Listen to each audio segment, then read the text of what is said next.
This could be printed on a piece of paper, or even on their smartphone, or even printed onto a card with a QR code or barcode on it, anything like that, and they can carry that with them. So the next day, the patient then goes to the clinic and visits that, is seen for a visit.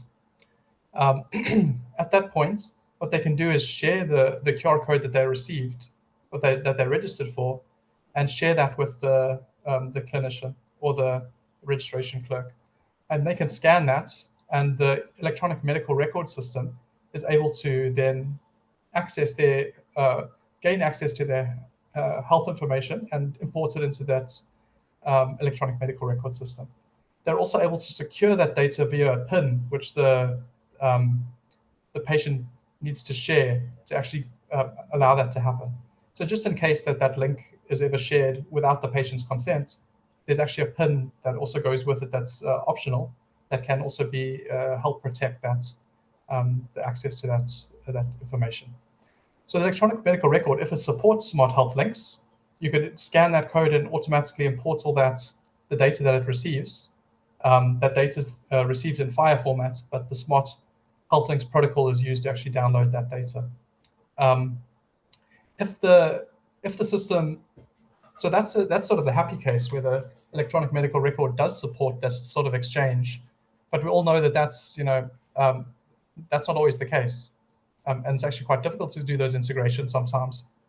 So as another option, instead of just importing the records, you can just choose to view them, which means with any old smartphone or any browser, you could scan the QR code or copy the link and just gain access to a viewer that's part of the Smart Health Links portal in the Health Information Exchange, and just view that data directly.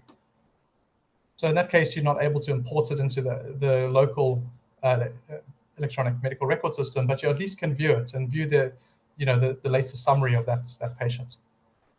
So once that's the clinician at the clinic is able to, view the initial findings that the community health worker noted, they're able to assist the patients and perform a diagnosis and maybe prescribe some medications or something. They do that in the electronic medical record, which then also sends that data to the Health Information Exchange in the FHIR format.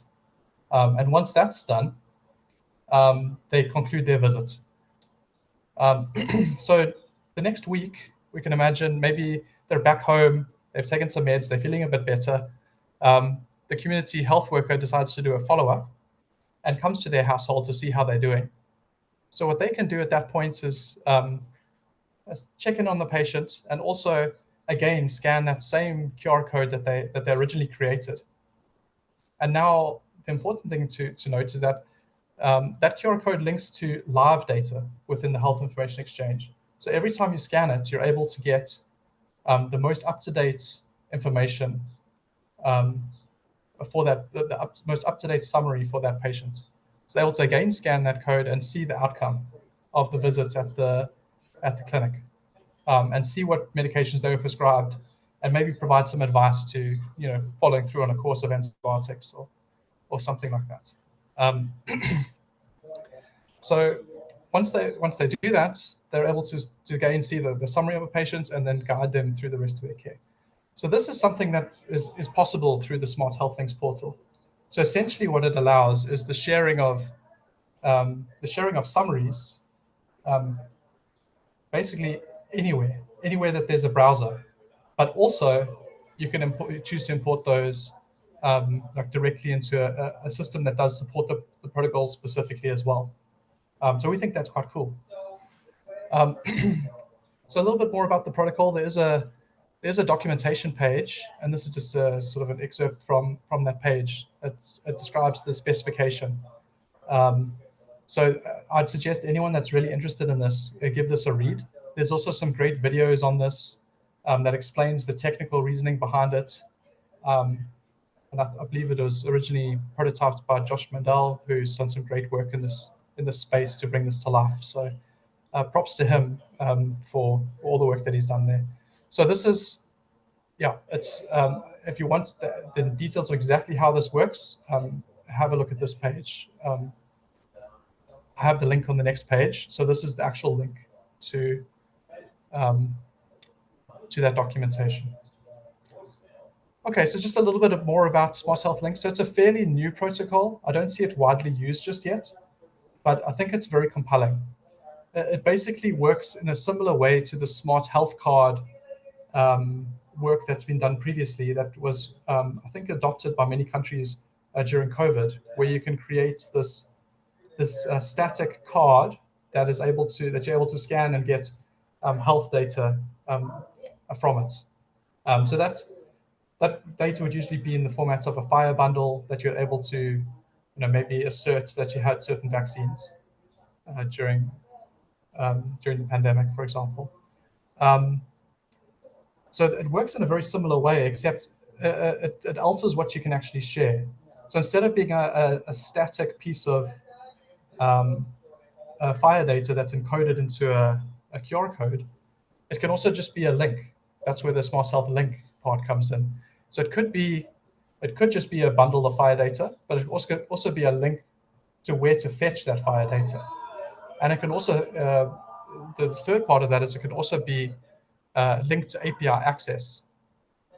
So you can actually, through this mechanism, also provide applications with authentication to access data on your behalf through an API as well, which is not something we've explored, but it's also possible within the specification.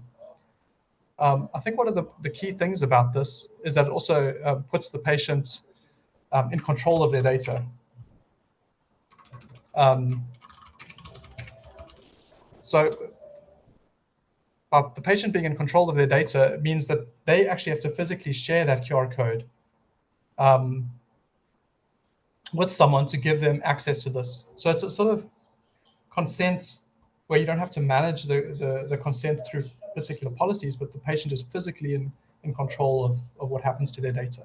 And not only that, they're also fully able to access and view their data and see what's, manage some of the data themselves. So I'll talk a little bit about that shortly as well. And then the last thing is this data is also encrypted by default. So all the communications have a particular encryption mechanism, and it can also be secured through a PIN. So those links are created to be difficult to guess, uses encryption, and are secured via a PIN that the patient holds. So those are some of the security measures that are provided through this mechanism as well. Okay, so just a quick view on the architecture. So this, I'm going to give a demo of this using our OpenHIM platform. So that's the suite of tools that we use to implement health information exchanges at GEMBI.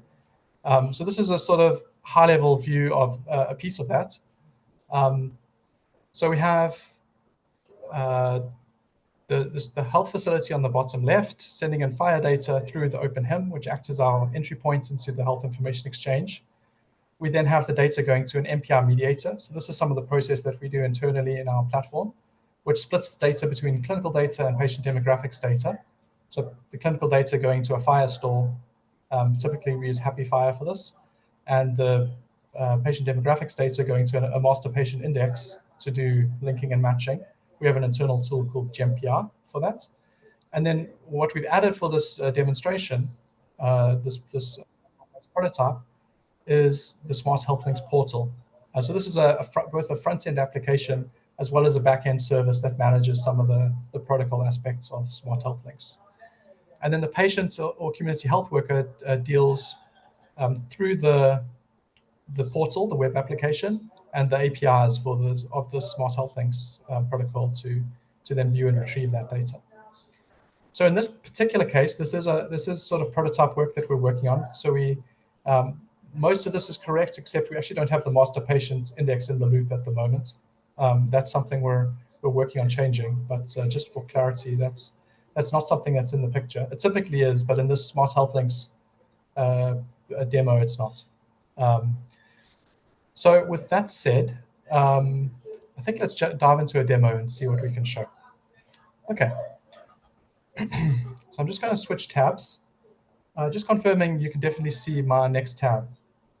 Yes, we can see it, Ryan. Thank you. Okay, good. Thank you. Okay, so what I have here is our OpenHIM application. So this is the entry points to a health information exchange that we've deployed using our OpenHIM platform. So just, I guess, a quick note about OpenHIM platform.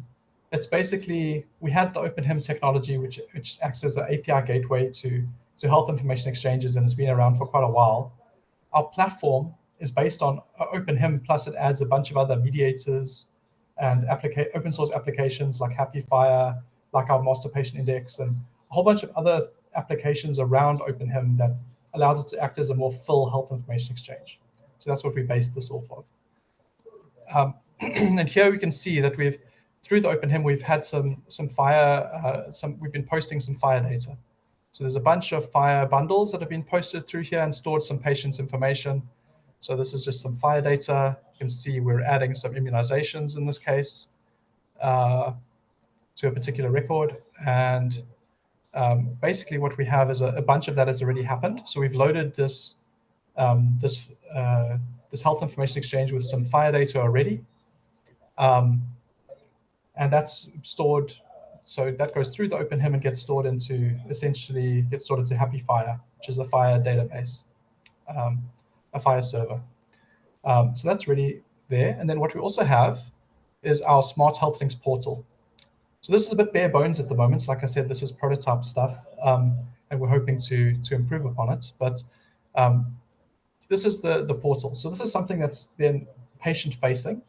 A community health worker or someone could guide the patient in registering for this. And then this is how they are able to gain access to their own data, as well as generate links. So if I click sign in the top right over here, it takes me to our single sign-on application, which is Keycloak. It's an open source application. In this case, I do have an account created, but I'm going to click register just to show you. So this is actually, we've allowed self-registration. So the patient can actually register themselves. They can provide a username, a password, give their email and their phone number, and they will then have an account within the Smart Health Links portal. So I've already done that. So I'm going to skip this step and just log in with. Actually, I'll do a new one. How about that? So I'm going to create a new one. So I'm just going to username Brian, email Ryan@Gemby. Give some details.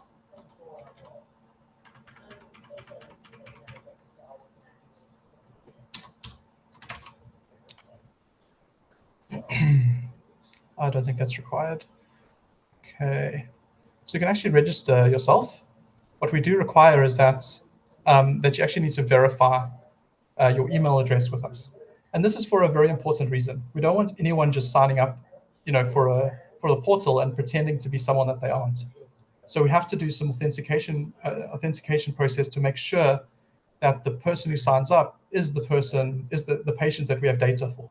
So the way that we do that is at the moment, so this can be configurable and it could be on a per implementation basis, but we require a verified email address.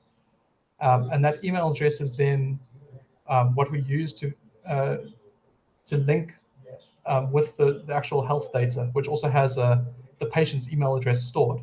So that's the one way. And the second sort of verification of that is also in the next step of registration.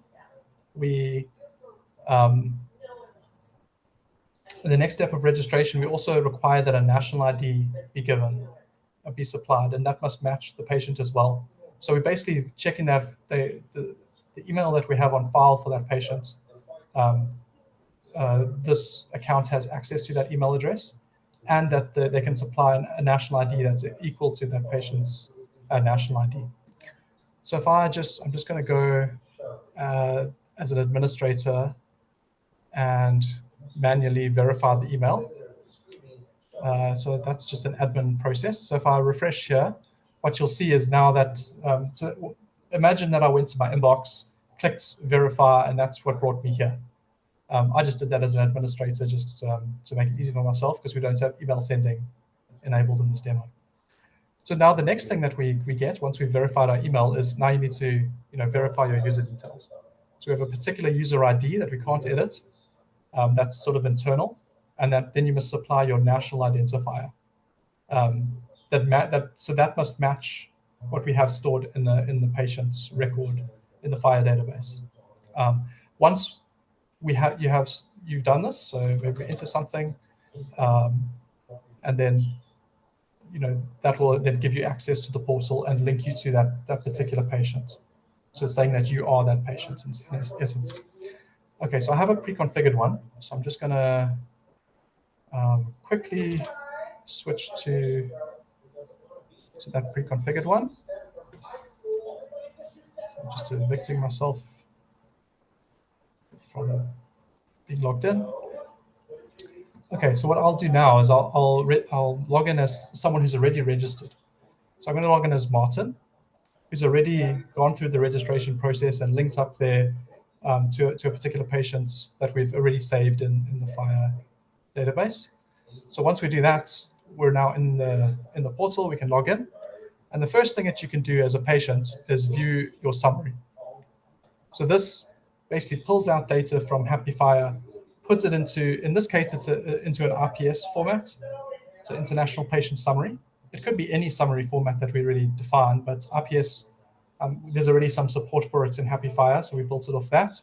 But it can be, depending on your use case, you could decide on what the FHIR summary actually looks like. So once you log in, you're able to view your own details and the various different types of categories. So immunizations, for example, I can see what immunizations have been administered for this patient that we have stored in the Health Information Exchange. But here comes the part that's interesting, I think. So firstly, being in control of your own data is cool, but being able to share your data is even better. So we can come to this next tab for the dashboard, and then you can see that this is your shared links. So now you can actually manage sharing of this data. You can also start to control what parts of the data that people see. So this is not something we've built, but something that's possible in the protocol. So you can say, maybe I only want to share immunizations. Maybe I want to create a link that I can share with a school to verify that my child is immunized. I can just choose to share their immunization record with somebody. Or you could share your full details, or that's an implementation detail. At the moment, we just support, in our case, sharing this international patient summary for a patient. So I can choose to create a new link. I can give this link a name. So let's call it that. I can give it a PIN code. So I'm going to give it the PIN code 1234. And I can choose to give it an expiry date as well. So after this expiry date, the link is no longer accessible. So this is a protection mechanism that you could put in place if you wanted to, if maybe you only want someone to be able to share your data or to view your data for a week, and you didn't want anyone to access it after that. That's possible. So I'm going to create this link. So here we have it here, a new one created, passcode is enabled, no expiry dates at the moment.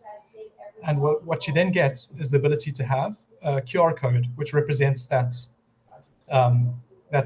data. So I'd like to invite anyone who has a smartphone handy, give this a try. So scan this if you would like. I'll leave this here for a few seconds. And if you're able to scan it, hopefully what you'll be able to do is you'll be linked to the built-in viewer for the portal, and you'll be asked for your name, like who's accessing this for audit reasons, and then the passcode, the PIN code that I entered earlier. So that was 1234 for anyone that's wanting to follow along with this. And I'll show you what happens next. So I'll just give a few more seconds if anyone wants to try to scan that. What I'll actually also do is copy the text-based link and put it in the chat if anyone wants to click on that as well, if that's easier. Okay, so I'll move on. So if I had to go open a new tab and I paste in this link, what that'll do is then bring me to this request access to patient data page. So I can enter my name, Ryan Crichton. I can enter the passcode, 1234. And if I submit this, I get the same access to the same data that the patient has stored in their profile. So this is a very easy way for you to share patient summaries for a patient, no matter what system the person is using, or no matter what system the clinicians are using, which we think is a really cool thing. Also, this link that we share doesn't have to just link to this viewer. It can actually also be used to import this data.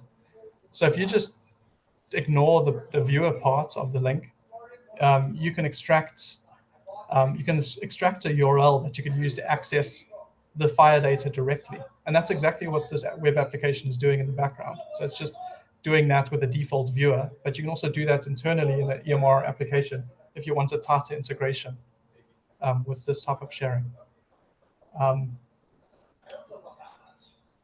Yeah, and then also, so if I just go back, so there are obviously some protections in place. If I enter an incorrect passcode, PIN code, it won't work. The data is encrypted as well. You can also go to, I don't want to do this just yet, but I can also deactivate the link. So for example, the AHIN one. I could deactivate that if I no longer want to share that with anyone, and then no one will be able to access it. I don't want it to do it now unless people, so people can still access it in the chat if they're still working on it. I'm glad to see it worked for some people. I'm seeing some chat messages, so that's great. Okay, so I think that's it for the demo. So now, just switch back to the presentation.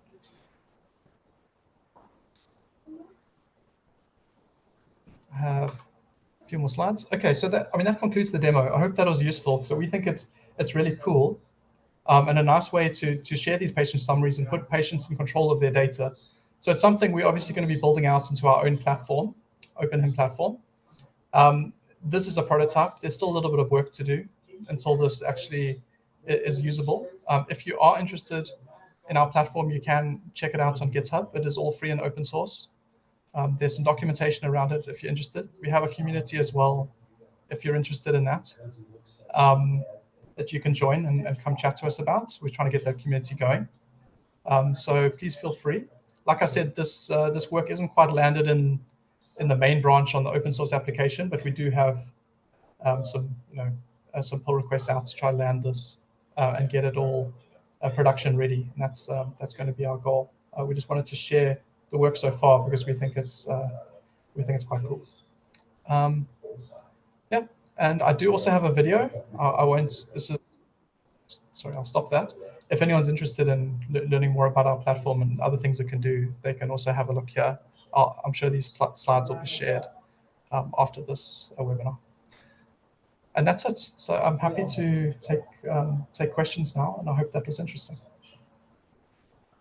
Yes, thanks for the presentation and demo of OpenHIM, Ryan. This is truly helpful, especially to those who aren't familiar with OpenHIM yet. I'd like to invite our participants to ask their questions. You can enter your questions in the chat box or in the Q&A box. We also enabled the microphones. So while waiting for the others, let me start with the first question in the chat. It's from Dr. Asif Atik. Is there any public site or documentation on it? Yes, so on the protocol itself for smart health links, there is. I did share that in one of the, here, this link, oops, sorry. This link here will allow you to access the documentation on smart health links. Otherwise, a Google search on smart health link docs will do the same. But yes, there is lots of documentation about the details of the protocol which can be used. And all that we did is use that great work and implement a portal on top of it. That's also open source. And we can share the link to that. It's just not completely complete just yet. Thanks, Ryan. Our next question is from Dr. Mohammed. Is there any mechanism to see who has access to data? Yes, so there is, and that's part of the reason that you enter your details before when you click on the link. Um, you can actually have an access log of who last accessed the data. It's not something we have a screen built for in the user interface at the moment, but there is an example of this on the Smart Health Links documentation page. The original prototype that Josh Mendel worked on does exactly that, and you can see um, who's accessing it and how often, and when they access it, and all that, which I think is a really handy feature and something we want to add as well. Our next question is from Dr. Malinda. Can you control the granularity of data exposed? Yes, you can. So again, not something we've built into this version of the portal, but something that's possible via the protocol. So you can choose what parts of what parts of the summary you want to share, or what parts of a fire bundle you want to share. Um, it's quite open, so you can definitely. So you could imagine a more complete portal where you could have a few different options. Maybe the patient wants to create a link just to a summary record, or maybe they want to create a link to all the medication they're currently taking, or create a link just to the immunization records that they're taking, or that they have. Or maybe they want to create a link that has access to everything, has complete access to all their fire data that's stored on a fire server somewhere. All of those things are possible.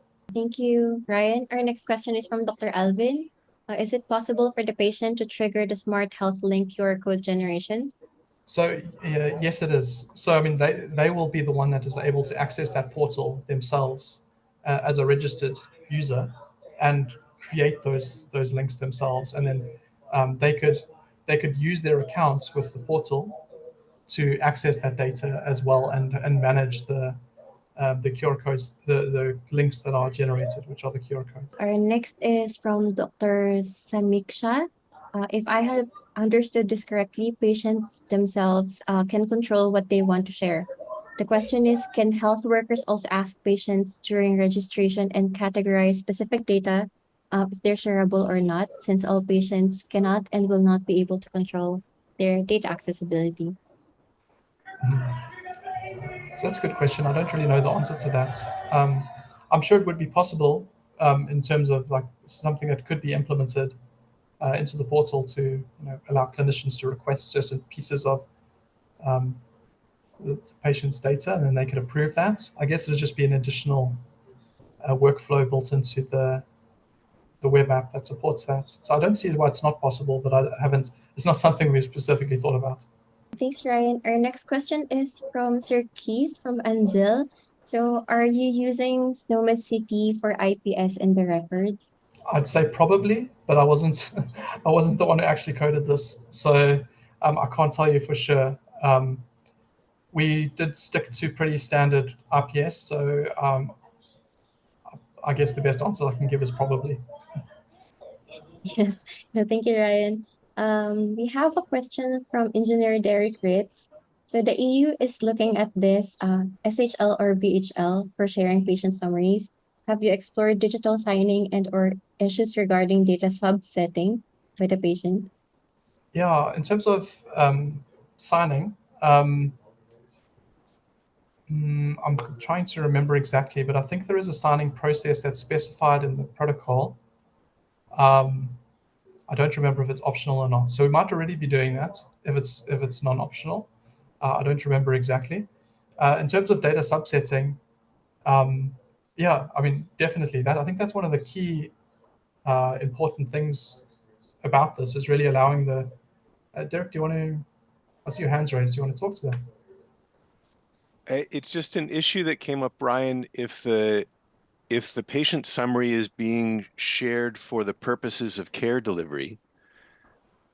It was there were voices raised at a meeting recently that it would be important for the clinician to know whether or not the patient had decided to invoke their rights around consent and had omitted some of the information. And it just was raised that there should be some way for the clinician to know whether the patient summary is a complete patient summary that they would have got from the Ministry of Health's shared health record, for example, or whether or not the patient had omitted some of the content.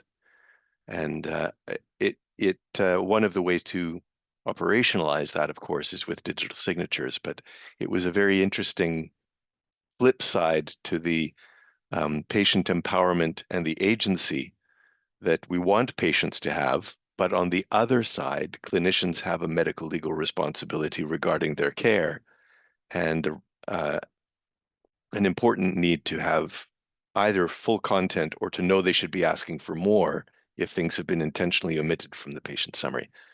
Over. And Brian, great to hear your voice, my friend, and what a good presentation you're making. This is wonderful stuff. Thanks. Over. Yeah, same to you, Derek. Great to hear your voice. Yeah, I mean, that's a good point, and not something we've specifically tackled as of yet. So we're really getting started with this stuff, but I think it's very compelling, and I'm sure those sorts of things can be ironed out with sort of a representation that at least tells you that you're missing some data or the data was omitted. I'm sure there's some way in FHIR that we could do that, and tacking that on to this would be no trouble, since this is really the smart health links part is really the plumbing to the semantic part, which is FHIR. Thank you, Sir Derek and Ryan. We also have another question from Dr. Alvin. So with the upcoming WHO Global Digital Health Certification Network, how can it contribute to smart link generation? I think that's a good question because I'm not really sure. Yeah, I mean, I don't know, Alvin, exactly. So it might have a good role to play, but I don't have a good answer for you at that stage. It might be something that could be found to be a useful protocol for that, but I can't be sure. Thank you, Ryan. We can move on to the next question from Dr. Thep. He's asking, how many hospitals have implemented this project, and what's the main challenge that you had? Sure. So at the moment, this is not implemented in production, at least by us, anyway. I'm sure it has been. Well, I'm not sure. It possibly has been by others. But this is something that we're see on the roadmap for things that we want to bring to some of our partners that that we're deploying health information exchanges in their networks. So we'd like to bring this into production, but right now there's nothing that we're doing. This is all prototype work for us and exploratory work that we thought was worth sharing, and none of this has gone yet to production and is not production ready, to be honest, just yet. At least from our side, I think the protocol and the actual specifications, I have no problem with. We don't see any major flaws, or maybe some of the things that Derek mentioned that might be worth looking into in terms of making sure that we can indicate if a record is whole or not. Maybe something baked into the protocol would be good, but as a base, it's been really good for us. We found it easy to work with, and it wasn't too onerous for us to implement. Thank you, Ryan. Our next question is also from Dr. Alvin. So is there really such a thing as complete summary, or just complete within the repository but no attestations about other repositories? Yeah, good point. So, I mean, I guess, no, there isn't such thing as a complete summary. Otherwise, it would just be the full FHIR data. So I think a summary I think in terms of completeness, I think what Derek was really getting at is that there could be potential very useful information that could be omitted that might be included in a summary, but the patient chose to not allow. Maybe, I guess, the common example of this is maybe an HIV status, for example, that it can be a sensitive topic, or maybe there might be other diseases as well that might be sensitive. And it might be very important to know that facts for a clinician, and having some sort of way to know the data is missing is an important thing. But yeah, I think when it comes to summaries, I think, especially in what we're trying to do, it's supposed to be a summary. It's not supposed to be the full medical record. It's supposed to be for at least getting some sharing of health data between facilities, not necessarily the go-to for the complete data about a patient. We have a new question. So can we have hands on using your test server in a future session? I don't see why not. That should be something that we could support. Just first of all, to reiterate, thank you for this really compelling demo, Ryan. I'm sure I speak for everybody on the call to give you compliments on having done such a good job and to introduce this interesting topic for us. I mentioned this in the chat, the Hajj use case, which WHO was supporting with partners this last summer, or last, I think it was June maybe, was the Hajj, and I apologize if I've got that timing wrong. But it is leveraging something called the VHL, the Verifiable Health Link.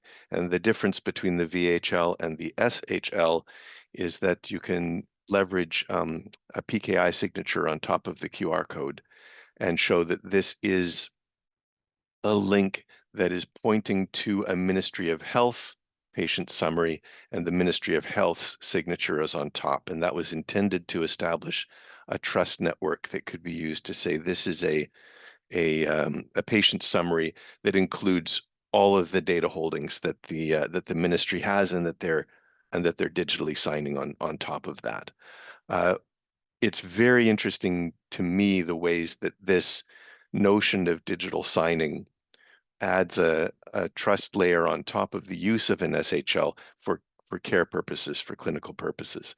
And that was why I was asking whether that discussion came up with your Kenyan teammates. The work around VHL, it's going through and now an international standards body. So the IHE Technical Committee for IT Infrastructure is working with WHO leadership to kind of solidify some of that. And also just a shout out, I noticed when I was looking at the content, Ryan, that your QR code pointed to. If you go to the organization, you'll see that it's the University of Cyprus, and there's some folks at the University of Cyprus that have been working very closely, I think, with Josh Mandel and helping progress this. And they were at a conference I attended, or a retreat I attended just a few weeks ago around the European Union and their anticipated use. So there's, I think, a lot of momentum around shared health links, or the digitally signed shared health links. And I agree with you completely, Ryan, that this is something that is addressing challenges that many of our ministries of health are facing around how to empower patients and how to address some of the consent management challenges that there can be around data sharing. And I really think Smart Health Links is a very rich area for us to be exploring, all of us. So thanks again for the great presentation. Over. Thank you, Derek. And I agree. I share your sentiments on that. And it's very interesting about the VHL. That's not something that I've encountered. So definitely going to put that on my radar to look up as well, because that sounds like it would be very useful to us as well. Thank you, Sir Derek and Ryan. I think there's a question about VHL, Sir Derek, from Dr. Alvin. So it means the MOH will then be a registration authority and give a certificate to an OpenHIM implementation that generates the Smart Health Link. It could be that. I mean, certainly that is one way that you could operationalize it. I'm not sure whether or not that was how it was operationalized for the Hajj use case. I think they were leveraging the digital signing infrastructure that was used in the European Union for their COVID QR codes. I think they used that as their way to say, if I've got a QR code, can I establish who is the originator of the QR code? And in the same way that was used for COVID certificates in the EU, they used the same mechanism, or that's what I understand they did, Alvin.